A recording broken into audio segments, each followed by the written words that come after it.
नेताओं साथ में आओ। आज बहुजन नेताओं की वजह से मैं यहाँ मथुरा की धरती पर खड़े होकर बोल रहा हूँ कि आज अगर हमारे मिशन का पतन हो रहा है तो बहुजन नेताओं की वजह से हो रहा है, जो अलग अलग पार्टी अलग अलग संगठन बनाकर बिखरे हुए हैं। आज आप रामपुर चले जाइए, आज आप कासगंज चले जाइए, आप भाकुर चले जाइए, आप सोशल मीडिया से लगातार हमें देखते होंगे। कोई नेता रामपुर की घटना पे सब लोग चुप है, कासगंज की घटना पे सब लोग चुप है। हापुड़ के अंदर पुलिस ने इतना अत्याचार किया कि घरों में घुस घुस कर महिलाओं को लाठी डंडों से पीटा और हमारे रहबर की प्रतिमा हटा दी। लेकिन हमारे नेता अपने काफिलों में मस्त हैं, हमारे नेता अपनी कोठियों में मस्त हैं। इस समाज को कौन देखेगा? मैं आपसे फिर निवेदन करता हूं कि पार्टी संगठन की कट्टरपंथी छोड़ के आज आपके पास समय के सामाजिक परिवर्तन के झंडे को उठाइए और एकजुटता बनाने का प्रयास कीजिए, क्योंकि जब तक सामाजिक परिवर्तन नहीं होगा जब तक हम लोग राजनीतिक परिवर्तन नहीं कर सकते हैं। कैसे होगा सामाजिक परिवर्तन? पानी पानी पानी नहीं है। कैसे होगा सामाजिक परिवर्तन? एक दूसरे के अंदर हीन भावना बनाने से, क्या उम्र के हिसाब से किसी के तजुर्बे की पहचान करने से होगा सामाजिक परिवर्तन? क्या ये नौजवान अगर अपने घर को छोड़ के अपने परिवार को छोड़ के आपके बीच निकलता तो आपको क्या लगता है कि कोई तकलीफ नहीं होती होगी? क्या ये मिशन वर्तमान समय में, मैं आपको यकीन दिलाना चाहता हूं कि ये जो मूवमेंट है, जो मिशन है, जो माननीय कांशीराम साहब फूले, शाहू, पेरियार, नलई का है, अंबेडकर का है, वो मिशन आज वर्तमान समय में तलवार की नंगी धार पर चलने के बराबर है। बहुत सारे लोगों से लड़ना पड़ता है, विरोधियों से लड़ना पड़ता है, सरकारी तंत्र से लड़ना पड़ता है, मुकदमे हो जाएंगे, लाठियां लग जाएंगी, जब भी निकलना पड़ता है। आप सब आज तमाम तरह की लड़ाई लड़ रहे हैं, लेकिन बाबा साहेब अम्बेडकर ने कहा कि शिक्षा शेरनी का वो दूध है जो पिएगा वो दहाड़ेगा। आपके बाप बाबा साहेब अम्बेडकर ने, जो लोग आपको घोड़ी पर नहीं चढ़ने देते थे, जो लोग आपके पुरखों को सम्मान से घाट पर नहीं बैठने देते थे, उन लोगों के सर पे बैठकर बाबा साहेब अम्बेडकर ने भारत के संविधान को बनाया। अगर आप लोग भी बाबा साहेब अम्बेडकर की तरह काम करना चाहते हैं तो सबसे पहले आपको शिक्षा के महत्व को समझना पड़ेगा। और शिक्षा, जिसको बाबा साहेब अम्बेडकर ने भी वो शेरनी का दूध बताया जो पिएगा वो दहाड़ेगा, तो आपको भी वो शेरनी का दूध पीना पड़ेगा। अगर कोई ये समझता हो कि हमारे समाज के लोग कमजोर हैं, अगर कोई ये समझता हो कि हमारे समाज के लोग मुंह तोड़ जवाब नहीं देना चाहते हैं, तो मैं उनको बता देना चाहता हूं कि हमारा इतिहास भीमा कोरेगांव को याद कर लेना। जब हमारे गले में हांडी थी, हमारे पीछे झाड़ू थी, हमारे पुरखों को जातिगत व्यवस्था से सताया गया था, किसी ने मुझसे बोला कि तुम्हारे लोग कब के बहादुर हुए थे, किसी ने मुझसे बोला तुम्हारे लोग कब के बहादुर हुए थे।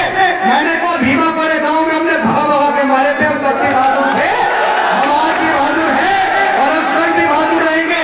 जिन लोगों को यह मुगालता हो गया है कि वो आज सरकारों में रहकर या सरकारों से बाहर रहकर भारत के संविधान को खत्म कर देंगे या भारत के संविधान को बदल देंगे, तो अपना मुगालता दिमाग से निकाल देना। ये बाबा साहेब अम्बेडकर को मानने वाले लोग अगर भारत के संविधान पे आ जाए तो तुम्हारी खान उधेड़ देंगे, लेकिन भारत के संविधान को आज नहीं आने देंगे।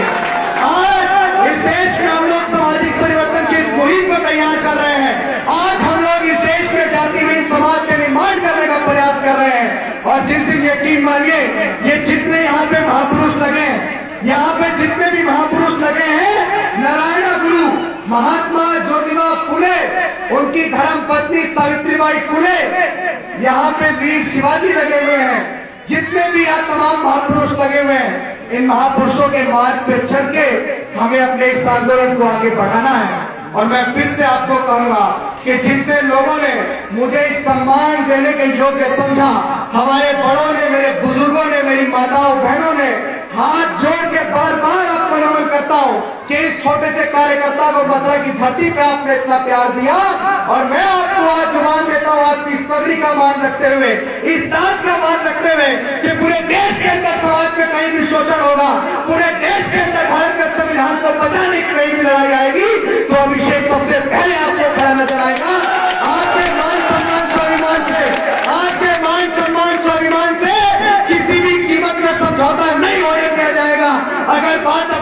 तरीके से लड़ने की आएगी तब भी हम तैयार हैं। अगर बात पढ़ाई से लड़ने की आएगी तब भी हम लोग तैयार हैं। और अगर बात तलवारों से लड़ने की आएगी तब भी हम लोग तैयार हैं।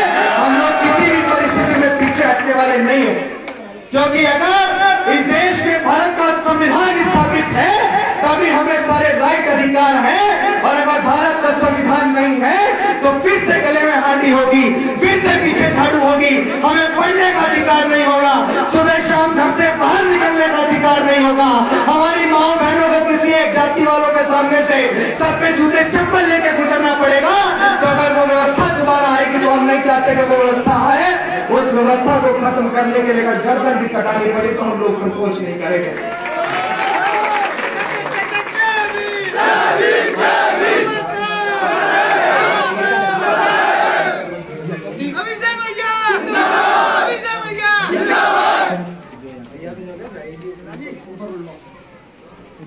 और मैं चाहता हूं कि यहाँ बड़ी मेहनत जिन्होंने की, मैं लगातार देख रहा हूं कि फोटो से हर चीज से दूर रहे।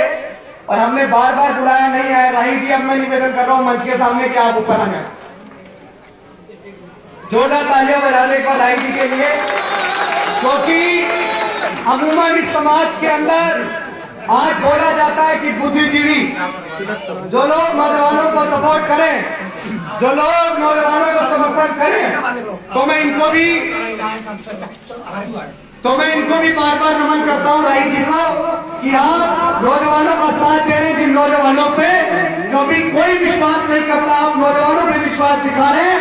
तो आपके इस विश्वास को भी नौजवान करने नहीं देंगे। हाथ उठा के बताओ कि कभी भी अगर समाज के लिए रहने की बात आएगी तो क्या इनके मान सम्मान को गिरने दोगे? पूरे मथुरा जिले की शान है राही जी, और हम आपको विश्वास दिलाते हैं कि आपके मान सम्मान से भी हम लोग कभी समझौता नहीं होने देंगे। क्या बात है, माइक भी चल रहा है क्या हमसे?